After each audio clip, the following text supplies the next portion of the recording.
महाभारत के मुख्य पात्र दुर्योधन के बारे में बहुत लिखा और कहा गया है, लेकिन क्या आपको मालूम है कि उनकी पत्नी कौन थी जिसे वह बहुत प्यार करते थे?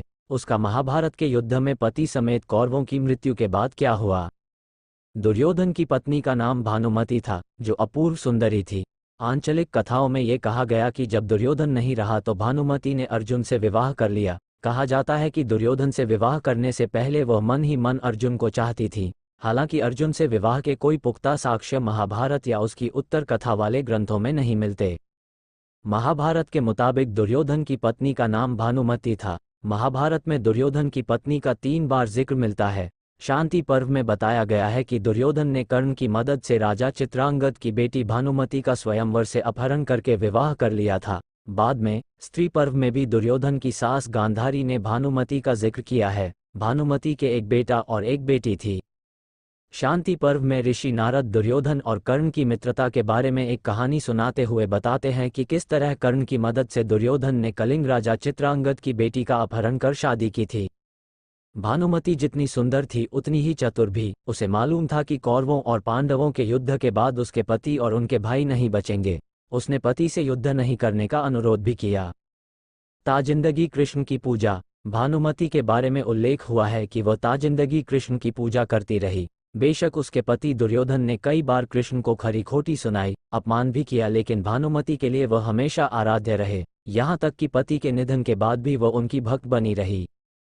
महाभारत के स्त्री पर्व में दुर्योधन की मां गांधारी कृष्ण से अपनी पुत्रवधू का वर्णन इस प्रकार करती हैं। भानुमति के बेटे का नाम लक्ष्मण था, जो खुद महाभारत के युद्ध में मारा गया। बेटी का नाम लक्ष्मणा था।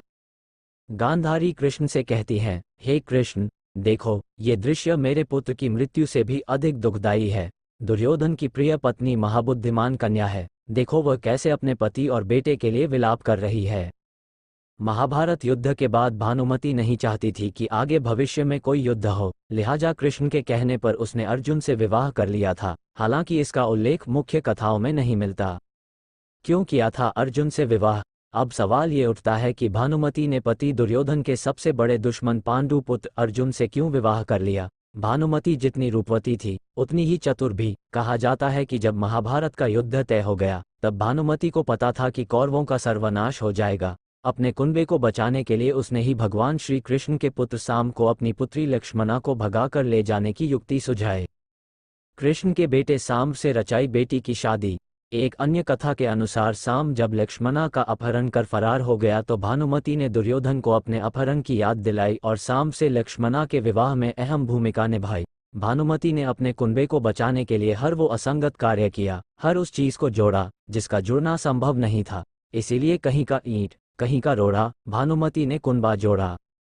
हालांकि ये बात एकदम सच है कि विवाह पूर्व भानुमति अर्जुन को पसंद करती थी और महाभारत के युद्ध के बाद कौरव वंश के बचे लोगों और बच्चों को बचाने के लिए उसने पांडवों से बेहतर संबंध बनाए रखने के लिए सब कुछ किया।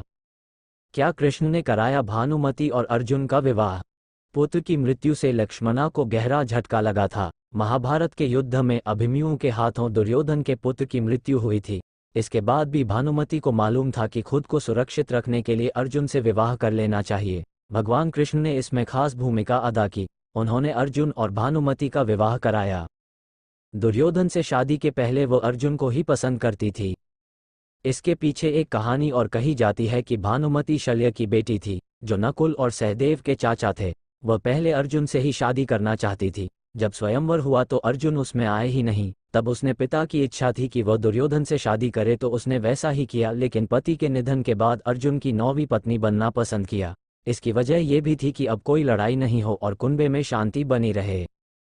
पांडव भी करते थे भानुमति का सम्मान। महाभारत में युद्ध के बाद की उत्तर कथा ज्यादा नहीं मिलती, लिहाजा किसी बड़े ग्रंथ में अर्जुन और भानुमति के विवाह की कोई जानकारी नहीं मिलती। लेकिन ये बात एकदम तय है कि महाभारत युद्ध में भीम के हाथों दुर्योधन की मृत्यु के बाद पांडवों ने भानुमति का सम्मान किया। वह अपने भविष्य को लेकर अनिश्चित थी। उसने कौरव और पांडव परिवारों को एकजुट करने की कोशिश की। कुछ जानकारियां ये भी कहती हैं कि वह पति के निधन के बाद विधवा रहीं। कथाएं ये भी कहती हैं कि भानुमति ने अपने ससुराल में रहकर धृतराष्ट्र की सेवा की। धृतराष्ट्र के साथ गंगा नदी के किनारे रहकर तपस्या की। बाद में भानुमति ने गंगा में समाधि ले ली। भानुमति को जब लगा कि दुर्योधन उस पर शक न करे एक तमिल लोक कथा है जिसमें बताया गया कि दुर्योधन के कहने पर कर्ण अक्सर भानुमति की देखभाल के लिए उसके पास आ जाता था। कर्ण और भानुमति ने पासा खेलना शुरू किया। धीरे धीरे कर्ण जीतने लगा। इसी बीच दुर्योधन लौटा, कमरे में प्रवेश किया। पति को अंदर आते देख भानुमति सम्मान से खड़ी हो गई।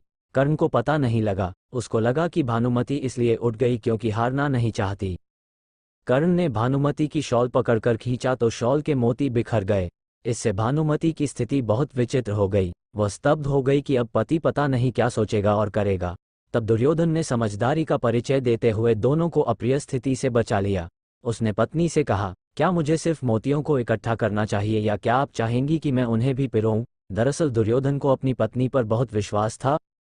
शिवाजी सावंत के उपन्यास मृत्युंजय में, जो कर्ण के जीवन पर आधारित है, उसमें लिखा है कि भानुमति की एक दासी थी जिसका नाम सुप्रिया था, जो उसके बहुत करीब थी। जब दुर्योधन और कर्ण ने भानुमति का अपहरण किया तो सुप्रिया भी साथ चली आई। जब भानुमति ने दुर्योधन को अपना जीवन साथी स्वीकार कर लिया तो सुप्रिया ने कर्ण को पति चुना।